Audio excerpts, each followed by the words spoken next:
और आइए अब आपको तबाही का एक ऐसा मंजर दिखाएंगे जो आपकी सोच से बिल्कुल परे होगा। मौसम का कहर जारी है। यूपी में बारिश कम हुई लेकिन नदियों का कहर पूरी तरह से अभी बना हुआ है। नदियां उफान पर है, नाले उफान पर है। लखीमपुर खीरी का दुधवा नेशनल टाइगर पार्क जो है वो पूरी तरह से डूबा हुआ नजर आ रहा है। यूपी के दूसरे कई जिलों में भी इसी तरह के हालात हैं। देखिए रिपोर्ट।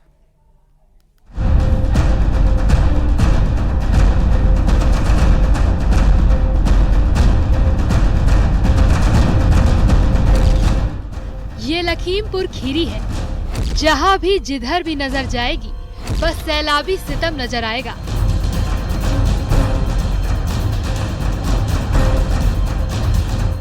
लखीमपुर में सैलाब ने इतनी तबाही मचाई कि घर डूब गए, सड़कें डूब गईं, रेल की पटरियां डूब गईं और तो और दुधवा का जंगल भी डूब गया।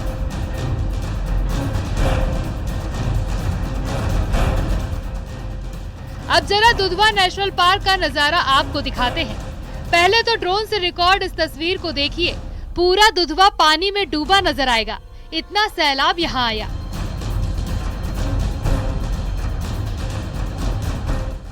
अब जरा जंगल के अंदर के हालात देखिए। गजराज पानी में अटखेलियां कर रहे हैं। हाथियों का पूरा झुंड पानी को पार कर खाने की जुगत में जंगल में भटक रहा है। तो दूसरी तरफ फॉरेस्ट के अफसर और रेंजर इन्हीं हाथियों की मदद से जंगल की निगरानी कर रहे हैं।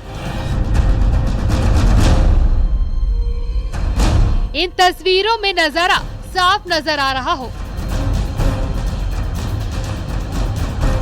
और तो और गैंडा और टाइगर भी पानी में लोटपोट मचा रहे हैं। लखीमपुर खीरी का दुधवा टाइगर रिजर्व भी इस समय सोहेली नदी में नेपाली नदियों से आने वाले पानी से बाढ़ग्रस्त हो गया है। लगभग 75% दुधवा टाइगर रिजर्व का ऐसा हिस्सा है जो पानी से भरा हुआ है। जंगल के रहने वाले टाइगर, राइनो समेत सभी जानवरों को अब ऊंचे स्थान पर जाने के लिए इस बाढ़ ने मजबूर कर दिया है। लेकिन जो जलचरी जानवर है, सर्पीय जानवर है, उनको भारी मुसीबत का सामना करना पड़ा क्योंकि उनके बिलों में और जो उन्होंने बनाए गए खो में पानी घुस गया, जिसको लेकर बहुत से जानवरों की मौत होने की संभावना जताई जा रही है। अब जरा रिहायशी इलाकों की ओर लौटते हैं। गांव के गांव पलायन कर चुके हैं। लोगों ने घर छोड़कर सुरक्षित जगहों पर आसरा लिया है। लेकिन इस सैलाब से जुड़ा एक बेहद चौंकाने वाला खुलासा हुआ है। लखीमपुर में बाढ़ के पीछे साजिश, क्या खनन माफिया की करतूत से डूबे गाँव?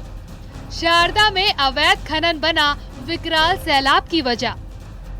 ऐसा हम नहीं बल्कि स्थानीय किसान और ग्राउंड जीरो के हालात कह रहे हैं।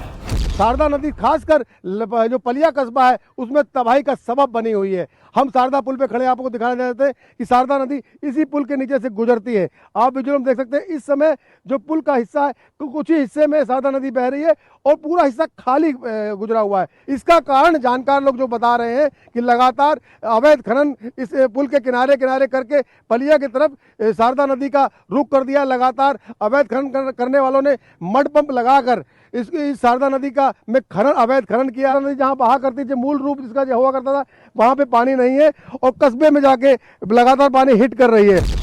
लखीमपुर खीरी में यूं तो हर साल आई और आकर चली गई, लेकिन इस बार जो तबाही मची उसने लोगों को सोचने पर मजबूर कर दिया। अगर लाइन की पटाई हो जाए, रुकेगा पानी, तभी अगर वहाँ पुलिया पड़ जाती है तब भी हमारे यहाँ ये क्षेत्र नहीं बचेगा। और ये आज नहीं तो आने वाले 10 सालों में यहाँ का आदमी भागने पड़ेगा।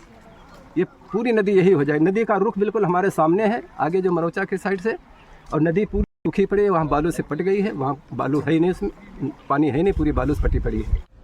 सबसे ज्यादा तबाही पलिया तहसील पलिया कस्बे में फैली हुई है, क्योंकि इस बार श्रीनगर गांव के पास से पुल के नीचे से गुजरने वाली शारदा नदी ने अपना रास्ता बदल दिया और इसके पीछे की वजह है अवैध खनन। जिला प्रशासन भी अवैध खनन माफिया की हरकत और बाढ़ के पीछे की संभावित वजह से इनकार नहीं कर रहा, बल्कि डीएम इन शिकायतों को गंभीरता से लेते हुए जांच के आदेश भी दिए हैं।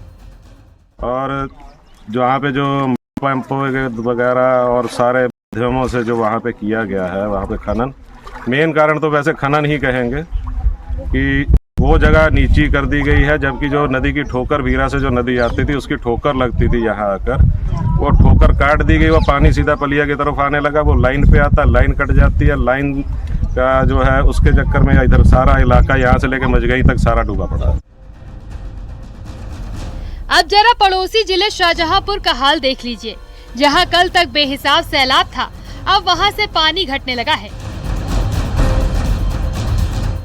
नेशनल हाईवे के आसपास के इलाके अब बाढ़ से बाहर निकल रहे हैं, जबकि शहर के कुछ हिस्से अब भी डूबे पड़े हैं। शहर के 8 मोहल्लों में आई बाढ़ से हजारों मकान का घरेलू सामान खराब हुआ है। हालांकि पानी कम होने के बाद धीरे धीरे लोग घरों की तरफ लौटने लगे हैं। सुभाष नगर में इतनी तबाही मचाई, लोगों ऐसे सामान छोड़ के नंगे पैर यहाँ से सब अपनी जान बचा करके भागे हैं। अच्छा, इतने कष्ट थे। कितना परिवार था? हाँ भैया, परिवार का तो इतना हम गिनती तो नहीं की हमने, लेकिन इतना परिवार का जितने हैं सारे मोहल्ले सब भागी गए यहाँ से, करते क्या। हाँ। अब जरा बहराइच का हाल देखिए। सरयू नदी में अचानक पानी बढ़ने के कारण नदी के दूसरे अलग अलग छोर पर 115 लोग फंस गए।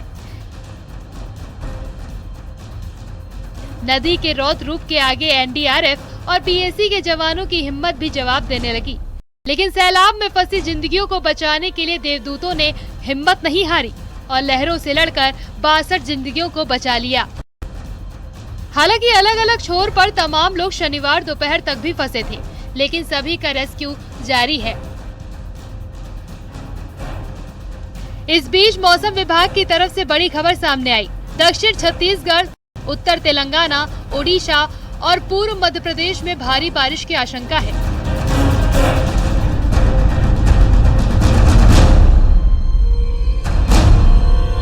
इसके साथ ही गुजरात में तेज हवाओं के साथ अगले 4 से 5 दिन तक बारिश होने की आशंका है।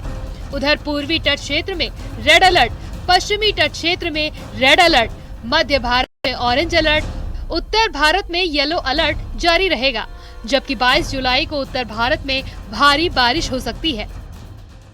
आज हमारी उम्मीद है मेनली बारिश रहेगी आपका साउथ छत्तीसगढ़ और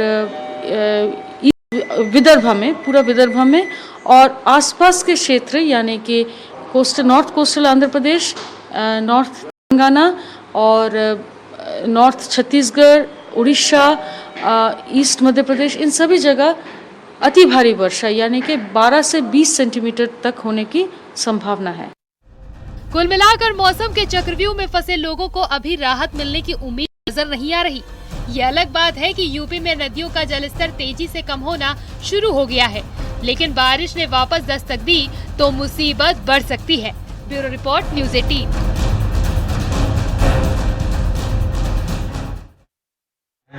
क्या